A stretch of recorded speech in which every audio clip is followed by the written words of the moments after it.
एक बार की बात है, महात्मा बुद्ध के शिष्य आनंद कहीं जा रहे थे। रास्ते में उन्होंने देखा कि एक अधेड़ व्यक्ति एक चट्टान पर बैठा रो रहा है। वे उसके पास गए और बोले, क्या बात है वत्स, तुम कौन हो और क्यों रो रहे हो? आनंद की बात सुनकर उस व्यक्ति की सिसकियां थम गईं। वह अपने आंसू पोंछता हुआ बोला, मैं पास के गांव का रहने वाला एक बदनसीब व्यापारी हूं। मैं जो भी काम करता हूं वह बिगड़ जाता है। व्यापार के चक्कर में मैंने अपनी पत्नी के गहने गवा दिए, मैंने अपने परिवार को भी खो दिया, यहां तक कि मेरा घर भी गिरवी पड़ा है। मुझे तो लगता है कि मैं किसी काम का नहीं हूं, मेरी किस्मत ही खराब है। उसकी बात सुनकर आनंद बोले, तुमसे किसने कहा वत्स कि तुम्हारी किस्मत खराब है? जरा मैं भी तो जानूं कि तुम्हारी किस्मत में क्या खराबी है। वह व्यक्ति बोला, पहले मैं खेती करता था, पर हर साल उसमें घाटा होता था।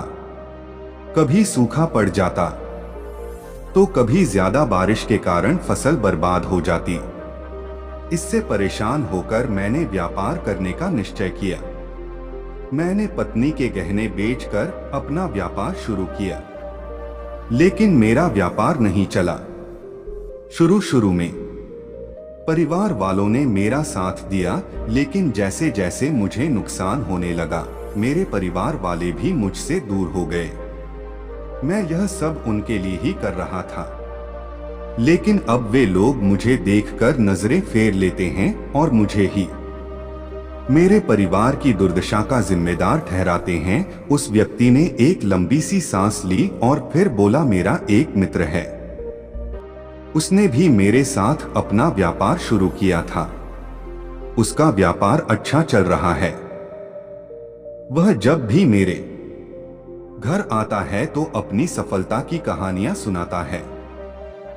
उसकी बातें सुनकर मेरे घर वाले भी कहते हैं कि उसे देख और कुछ सीख। हमें तो लगता है कि तेरे वश का कुछ भी नहीं है। उन लोगों की बातें सुन सुनकर अब तो मुझे भी लगने लगा है कि शायद मेरे वश का कुछ भी नहीं है। अब तो मुझे अपना जीवन ही व्यर्थ लगने लगा है। मेरे मन में ख्याल आता है कि अपना जीवन समाप्त कर लूं। मैं यहाँ आया भी इसी इरादे से था, लेकिन हिम्मत नहीं कर पाया, इसीलिए यहाँ एकांत में बैठा विलाप कर रहा था। आनंद बोले, हो तो ये बात है। वैसे क्या तुम इसके अलावा कुछ और भी कहना चाहते हो? उनकी बात सुनकर वह व्यक्ति बोला, एक ओर मेरा हर काम खराब हो जाता है, दूसरी ओर मेरा मित्र है जो हर समय मुझे नीचा दिखाने का प्रयत्न करता रहता है।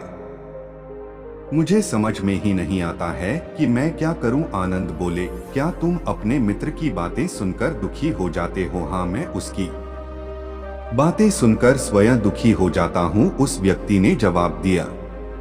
आनंद ने पूछा, तुम्हें किस बात का दुख होता है? अपने असफल होने का या फिर मित्र के सफल होने का? उनका सवाल सुनकर वह व्यक्ति एक पल के लिए सोच में पड़ गया। फिर वह बोला, अगर सच कहूं तो मुझे अपने असफल होने का उतना दुख नहीं होता है जितना कि मित्र के सफल होने का होता है। अर्थात यदि तुम्हारा मित्र असफल हो जाए तो तुम्हें खुशी होगी? आनंद ने प्रश्न किया। वह व्यक्ति बोला, हाँ, मुझे बहुत खुशी होगी। इसका मतलब है कि तुम्हारी खुशी तुम्हारे मित्र पर निर्भर है। आनंद बोले, अगर वह चाहे तो तुम्हें खुश कर सकता है, और अगर वह चाहे तो तुम्हें दुखी कर सकता है। तुम स्वयं से न तो खुश हो सकते हो और न ही दुखी हो सकते हो, अर्थात तुम अपने मित्र के गुलाम हो गए हो, इसलिए तुम्हारा कुछ नहीं हो सकता। ऐसा न कहें महात्मन, उस व्यक्ति ने हाथ जोड़ दिए। आपकी बातें सुनकर मुझे कुछ आशा बंध रही है। आनंद बोले, जब हम किसी से आशा बांध लेते हैं तो उस पर निर्भर हो जाते हैं। ऐसे में हमारी खुशी और दुख भी उस पर निर्भर करने लगता है। इससे बेहतर है कि तुम अपने आप से आशा बांधो। जब तुम ऐसा करोगे, साथ ही पूरे जतन से काम करोगे, तो तुम्हें सफलता अवश्य प्राप्त होगी। कहते हुए आनंद ने एक पल के लिए उस व्यक्ति की और देखा, फिर अपनी बात आगे बढ़ाई। तुम्हें लगता है कि तुम्हारा मित्र तुम्हें दुखी करने आता है, पर अगर विचार करो तो वह बातें तो सच्ची ही कहता है। वह अपने संघर्ष और अनुभव की बातें बताता है। तुम उन बातों से बहुत कुछ सीख सकते हो। तुम्हें इसके लिए उसका धन्यवाद करना चाहिए कि तुम्हें घर बैठे कुछ अनुभव मिल रहे हैं। तुम उन अनुभवों का लाभ उठाओ, नई शुरुआत करो, कर्म करते जाओ, हार मत मानो। एक दिन तुम्हें सफलता अवश्य मिलेगी। आज तुम जिसे अपना बुरा वक्त या बुरी किस्मत कह रहे हो, एक दिन यह बदल जाएगी। इसी के साथ तुम्हारे विचार भी बदल जाएंगे। और देखना, जब तुम्हारा अच्छा वक्त शुरू होगा तब तुम्हारा मित्र भी तुम्हें अपनी सफलताओं की कहानियां नहीं सुनाएगा, तब वह अपनी असफलताओं की बातें बताएगा, ताकि तुम उसकी बातें सुनकर भ्रमित हो जाओ, तुम्हारा आत्मविश्वास हिल जाए और तुम गलत निर्णय ले सको। लेकिन उस समय भी तुम्हें अपनी बुद्धि का प्रयोग करना होगा। तुम्हारा मित्र जैसे आज तुम्हें दुखी करने आता है, उसी तरह उस समय भी वह तुम्हें दुखी करने आएगा, क्योंकि जिस तरह उसे दुखी देखकर तुम्हें मजा आता है, उसी तरह उसे भी तुम्हें दुखी देखने में उतना ही मजा आता है। वह व्यक्ति बोला, आपने सही कहा, लेकिन मेरा सबसे बड़ा दुख यह है कि मेरे परिवार के लोग भी इसमें शामिल हैं। वास्तव में मैं तो अपने परिवार के लिए अच्छा करना चाहता था, लेकिन वे लोग भी मेरी बात नहीं समझते हैं। वे भी मुझे गलत कहते हैं और अब तो वे मेरे साथ भी नहीं हैं। आनंद बोले, मैं सब समझ गया। तुम सांत्वना चाहते हो। वास्तव में इस दुनिया में सभी लोग सांत्वना ही चाहते हैं। हम चाहते हैं कि हम जब भी कुछ करें तो लोग हमारी प्रशंसा करें, लेकिन आमतौर से ऐसा नहीं होता है, इसलिए हम दुखी हो जाते हैं। हमें लगता है कि हमारे मित्र परिवार वाले सब मतलबी हैं।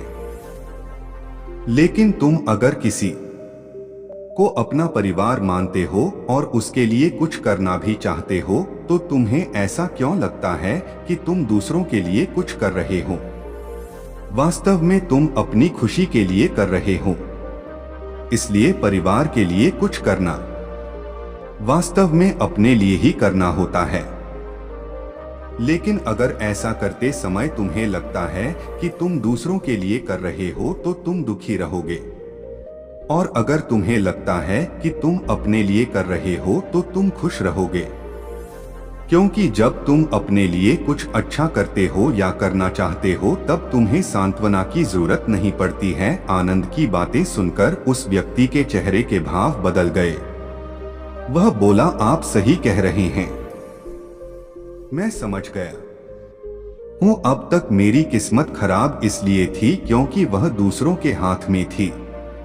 अब मैं अपनी किस्मत को अपने हाथ में रखूंगा। मैं फिर से प्रयत्न करूंगा, पूरे मन से काम करूंगा, और जब तक सफलता नहीं मिल जाती चैन से नहीं बैठूंगा। उस व्यक्ति की बात सुनकर आनंद मुस्कुराए और उसे एक छोटी सी डिबिया देते हुए बोले, इस डिबिया को हमेशा अपने पास रखना। इसमें एक ऐसा राज है जो तुम्हें बड़े से बड़े दुख से भी बाहर निकाल लेगा। लेकिन इसे तभी खोलना जब तुम्हारे जीवन में कोई रास्ता न सुझाई दे और तुम्हें लगे कि सब व्यर्थ है। यह दुनिया व्यर्थ है और यहाँ रहना भी व्यर्थ है। उस व्यक्ति ने आनंद को धन्यवाद दिया और डिबिया को लेकर चला गया। उसने नए उत्साह के साथ फिर से अपना व्यापार आरंभ किया। उसका व्यापार चल निकला। अपनी मेहनत और लगन के बल पर वह एक बड़ा व्यापारी बन गया। परिवार वाले भी उसके साथ आ गए और उसका जीवन हंसी खुशी बीतने लगा। अब वह भूतकाल का रोना छोड़ चुका था। वह भविष्यकाल की भी चिंता नहीं करता था, बस अपने वर्तमान को संवारने में लगा रहता था। और जो कुछ भी वह करता था वह अपने लिए करता था, अपनों के लिए करता था, इसलिए वह प्रसन्न था। उसके जीवन में अब कोई दुख नहीं था। लेकिन वक्त हमेशा एक जैसा नहीं रहता है, वह बदलता रहता है। उसके जीवन में भी बदलाव आया। एक दिन उसके राज्य पर पड़ोसी राजा ने चढ़ाई कर दी। उसने इस राज्य पर अपना कब्जा कर लिया। उसके सैनिकों ने चारों ओर लूटमार मचा दी। उन्होंने व्यापारी का सारा धन लूट लिया। उसके घर में आग लगा दी।